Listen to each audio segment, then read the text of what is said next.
Marketing federation ಚೆಲ್ಲಾಟ, ರೈತರಿಗೆ ಪ್ರಾಣ ಸಂಕಟ. ಖರೀದಿಸಿದ ಹೆಸರುಕಾಳನ್ನೇ ರಿಜೆಕ್ಟ್ ಮಾಡಿದ ನಫೆಡ್. ಹಣಕ್ಕಾಗಿ ಎದುರು ನೋಡ್ತಾ ಇದ್ದ ರೈತರಿಗೆ ಮರ್ಮಾಘಾತ. ಹಣ ಬಿಡುಗಡೆ ಮಾಡಿ ಇಲ್ವೇ ವಿಷ ಕೊಡಿ ಅಂತಿದ್ದಾರೆ ಅನ್ನದಾತರು. ಇಷ್ಟಕ್ಕೂ ಏನಾಯ್ತು ಅಂತೀರಾ? ಈ ಸ್ಟೋರಿ ನೋಡಿ.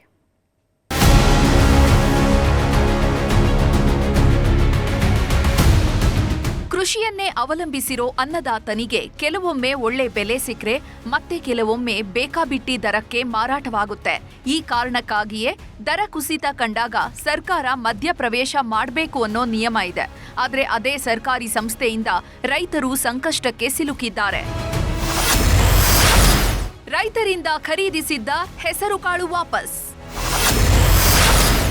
ನಫೆಡ್ ಎಡವಟ್ಟು, ಕಂಗಾಲಾದ ಅನ್ನದಾತರು.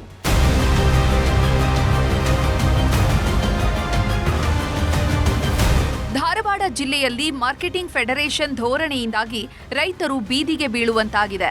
ಡಿಸೆಂಬರ್ನಲ್ಲಿಯೇ ಹೆಸರುಕಾಳು ಖರೀದಿಸಿದ್ದ ನಫೆಡ್ 4 ತಿಂಗಳು ಗತಿಸಿದರೂ ಹಣ ಪಾವತಿಸಿಲ್ಲ.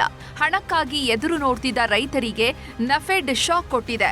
ಹೆಸರುಕಾಳು ಗುಣಮಟ್ಟದಿಂದ ಕೂಡಿಲ್ಲ ಅಂತ ನಫೆಡ್ ಸಂಸ್ಥೆ ವಾಪಸ್ ಕಳಿಸಿದೆ.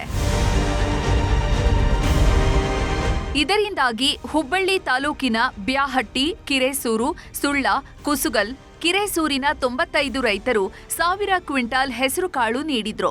ಪ್ರತಿ ಕ್ವಿಂಟಾಲ್ 1768 ರೂಪಾಯಿಗೆ ಮಾರಾಟ ಮಾಡಿದ್ದ ರೈತರಿಗೆ ಸುಮಾರು 87 ಲಕ್ಷ ರೂಪಾಯಿ ಹಣ ಸಂದಾಯವಾಗಬೇಕಿತ್ತು.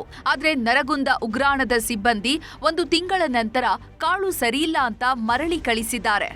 ಸುಮಾರು 2000 ಚೀಲಗಳನ್ನು ಅಂದರೆ 1000 ಕ್ವಿಂಟಲ್ ರೈತರ ಹೆಸರುಕಾಳು ಸುಮಾರು 84,704 ರೂಪಾಯಿ ಆಗ್ತೈತಿ.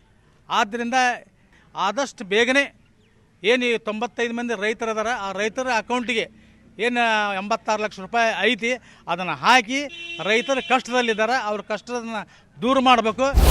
ಎಲ್ಲ ಗುಣಮಟ್ಟ ಪರಿಶೀಲಿಸಿದ ನಂತರವೇ ಖರೀದಿಯಾಗಿದೆ.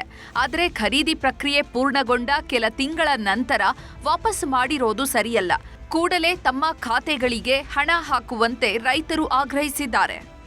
ನಾವು ಖರೀದಿ ಅವರ ಹತ್ರ ಕೇಳಿದಾಗ ಖರೀದಿ ಕೇಂದ್ರದವ್ರು ಹೇಳ್ತಾರೆ, ಎಲ್ಲ ಸಾಕಷ್ಟು ರೈತರು ಬಂದರು, ನಮಗೆ ಒತ್ತಡ ಹಾಕಿದ್ರು, ಧಮಕಿ ಕೊಟ್ಟರು, ಅದ್ರ ಸಂಬಂಧ ನಾವು ತೊಗೊಂಡ್ವಿ ಅಂತಂತೇಳಿ. ಇದರಲ್ಲಿ ಸೊಸೈಟಿಯವ್ರದ್ದು ಕೂಡ ಏನು ಪಾತ್ರ ಇಲ್ಲ, ಅವರು ಕೂಡ ಅಮಾಯಕರು. ಆದರೆ ಸೊಸೈಟಿ ಅವ್ರು ಏನು ಮಾಡ್ತಾ ಇದಾರೆ, ಮಾರ್ಕೆಟಿಂಗ್ ಫೆಡರೇಷನ್ ಮಲ್ಲಿಕಾರ್ಜುನ್ ಪಾಟೀಲ್ ಏನದಾನ ಅವೇನು ಮಾತು ಹೇಳ್ತಾನೆ ಆ ಮಾತಿನ ಪ್ರಕಾರ ಇವ್ರು ನಡ್ಕೊಳ್ತಾ ಇದ್ದಾರೆ. ನೀವು ಇದೇ ರೀತಿ ಹೇಳ್ರಿ ಅಂತಂದಾರ, ಆ ರೀತಿ ಹೇಳ್ತಾ ಇದ್ದಾರೆ ಅವರು. ದಯವಿಟ್ಟು ಆದಷ್ಟು ಬೇಗನೆ ತಾವು ರೈತರ ಅಕೌಂಟ್ಗೆ ದುಡ್ಡು ಹಾಕಿ ರೈತರ ಸಂಕಷ್ಟದಿಂದ ಪಾರು ಮಾಡಬೇಕು. ಇಲ್ಲದೆ ಹೋದಲ್ಲಿ ನಾವು ಒಂದು ದೊಡ್ಡ ಪ್ರಮಾಣದಲ್ಲಿ ಬಹಿಷ್ಕಾರ ಹಾಕಿ ಹೋರಾಟ ಮಾಡುವುದು ನಿಶ್ಚಿತ. ಸಿಎಂ ಸಿದ್ದರಾಮಯ್ಯ ಸೇರಿದಂತೆ ಹಲವಾರು ಜನಪ್ರತಿನಿಧಿಗಳನ್ನ ರೈತರು ಭೇಟಿಯಾಗಿದ್ದಾರೆ. ಆದರೆ ಯಾವುದೇ ಪ್ರಯೋಜನವಾಗಿಲ್ಲ. ತಮಗೆ ನ್ಯಾಯ ಸಿಗದೇ ಇದ್ದಲ್ಲಿ ಉಗ್ರ ಹೋರಾಟ ಮಾಡೋದಾಗಿ ಅನ್ನದಾತರು ಎಚ್ಚರಿಕೆ ನೀಡಿದ್ದಾರೆ. ಈಗಲಾದರೂ ಅನ್ಯಾಯ ಸರಿಪಡಿಸುವಂತಹ ಕೆಲಸ ಆಗಬೇಕಿದೆ. ಶಿವರಾಮ ಸುಂಡಿ, ನ್ಯೂಸ್ 18 ಹುಬ್ಬಳ್ಳಿ.